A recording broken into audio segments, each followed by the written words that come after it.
안녕하세요. 해피어 EV 라이프를 추구하는 이볼루션입니다. 매주 금요일에 월요일부터 목요일까지 있었던 전기차 소식들을 모아서 알려드리고 있습니다. 전기차에 관심 있는 분들은 지금 바로 구독과 알림 설정 꼭 눌러주시길 바랍니다. 그럼 2월 첫째 주 전기차 소식 바로 시작하겠습니다. 첫 번째 소식, 2024년 전기차 보조금 최대 650만원으로 감축. 드디어 환경부에서 2024년 전기차 보조금을 발표했습니다. 발표 난 후 많은 논란거리와 복잡하다는 의견이 다분해 보조금에 대한 자세한 컨텐츠를 추가로 제작을 하고 있습니다. 오늘은 올해 보조금에 대한 간략한 방향성에 대해 1분 내외로 알려드리겠습니다. 먼저 전기차 구매 시 받을 수 있는 국가 보조금 최대 금액이 지난해보다 30만원 줄어든 650만원으로 책정이 됐습니다. 또한 보조금을 전액받을 수 있는 전기차 가격은 5,500만원으로 낮아졌습니다.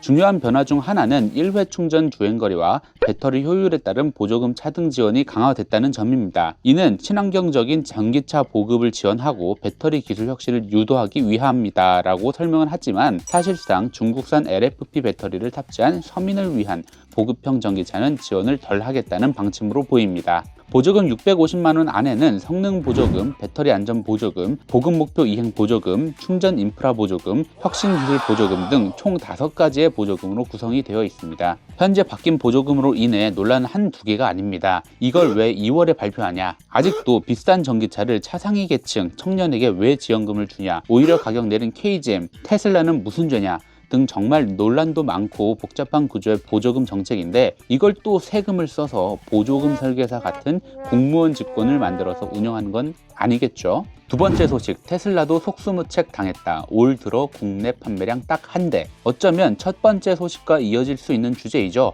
지난달 테슬라는 대한민국에서 단 한 대의 전기차만을 판매했습니다. 이는 지난해 12월에 기록한 1022대에 비해 매우 큰 폭으로 감소한 수치입니다.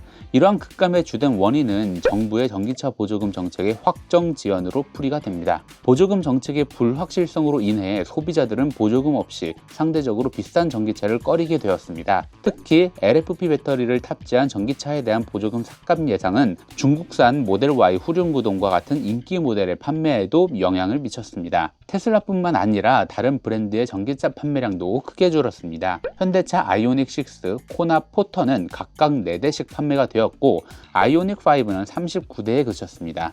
심지어 경차 레이 EV도 전월 대비 88.8% 줄어든 110대만 판매가 되었습니다. 환경부는 지난달 현대차, 기아, 수입차 관계자들을 만나서 올해 정부 보조금 개편을 설명하고 의견을 수립을 했습니다. 그나마 현대기아 등 내연기관을 판매하는 완선차 브랜드들은 다른 거라도 팔면 되지만 앞으로 주력이 될 전기차만을 생산하는 테슬라와 같은 전기차 전문 완성차 업체들은 12개월 중 1개월을 영업 못한 것과 다름이 없는데 분명 보조금 발표 시기에 대해 진지하게 고민을 해봐야 될 것 같습니다. 세 번째 소식, 올 하반기 배터리 뺀값, 니로 플러스 전기차 문턱 낮춘다. 기아의 니로 플러스는 올해 하반기 소비자에게 선보일 예정입니다. 니로 플러스는 기존 전기차 모델을 전환하는 반값 전기차 공략 전략의 핵심입니다. 소비자는 이 차량을 구매를 할 때 배터리 비용을 제외한 가격으로 차량을 구입을 하고 배터리 가격은 매월 구독료 형태로 지불을 하게 됩니다.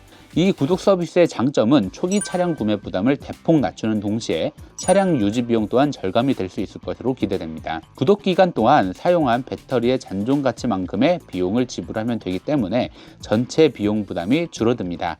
또한 중고차 시장에서도 배터리를 제외하고 판매할 수 있어서 더욱 유리한 조건의 차량을 처분할 수 있습니다. 르노는 전기차 모델인 조회를 위해 배터리 구독 서비스인 ZE 플렉시를 제공합니다. 구독료는 주행거리에 따라 다르며 예를 들면 약 12,000km까지는 월 49유로부터 시작이 되며 사용자는 필요에 따라 주행거리를 조정할 수 있고 배터리 성능이 일정 수준 이하로 떨어지면 무료로 교체를 해줍니다. 초기 비용이 낮아진다고 해도 배터리 구독 서비스 가격이 높으면 아무 의미가 없는데 여러분들이 생각하는 합리적인 월 구독료는 얼마 정도로 생각을 하시나요? 네 번째 소식, 한국 GM 전기차 봄은 연다. 쉐보레 이코녹스, 캐딜락 리릭으로 승부수. 한국 GM은 혁신과 변화를 이끌 전기차 전용 플랫폼 얼티엄을 기반으로 다양한 신차를 출시할 예정입니다.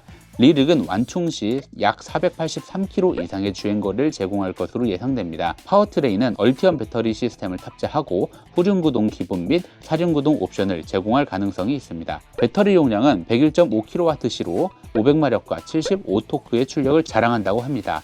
미국 시장에서의 시작 가격은 약 6만 달러, 하나 약 7,500만 원부터라고 하지만 우리나라에서는 9천만 원부터 시작할 것이라고 예측하고 있습니다. 예상 경쟁 모델은 테슬라 모델 X, 아우디 이트론, 벤츠 EQC, 제규어 아이페이스 등이 있습니다. 다음으로 보급형 브랜드 쉐보레 이코녹스도 주목해야 할 모델입니다. 이코녹스는 가격 경쟁력을 갖춘 전기차로 3만 달러 이하 가격에 자체 제작 배터리를 탑재해서 전기차 보급을 더 확대하려는 한국 GM의 전략을 반영합니다. 이코녹스 EV 또한 GM의 얼티엄 플랫폼을 사용함으로써 이코녹스 EV는 경쟁력 있는 주행거리를 제공할 것으로 기대됩니다. 구체적인 수치는 공개되지 않았지만 보급형 전기 SUV 시장에서 경쟁력을 갖추기 위해 400km에서 480km 범위의 주행거리를 예상할 수 있습니다. 가격은 약 3,900만 원 이하의 시작 가격을 목표로 하고 있으며 이는 국내 전기차 보조금 정책에 따라 경쟁력 있는 가격대를 형성할 것으로 예상됩니다. 마지막 소식, 테슬라 미국서 전기차 220만 대 리콜, 판매량의 대부분. 미국 전기차 업체 테슬라가 미국 내에서 판매한 전기차 대부분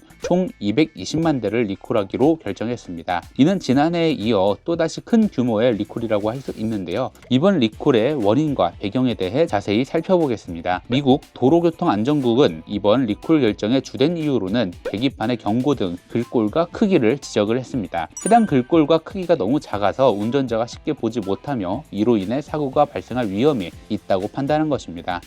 리콜 대상은 모델 S, 모델 X, 모델 3, 그리고 모델 Y 2024년의 사이버 트럭까지 전부 포함됩니다.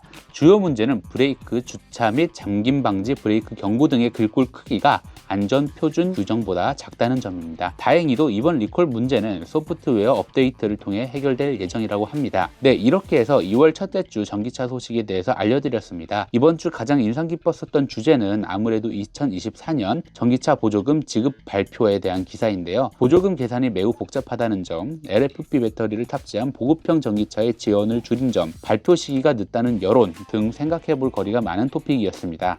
전기차의 진심인 이볼루션인 만큼 차주의 전기차 보조금 컨텐츠를 별도로 제작해서 업로드를 할 예정이니까 꼭 구독 부탁드립니다. 그럼 지금까지 이볼루션이었습니다. 감사합니다.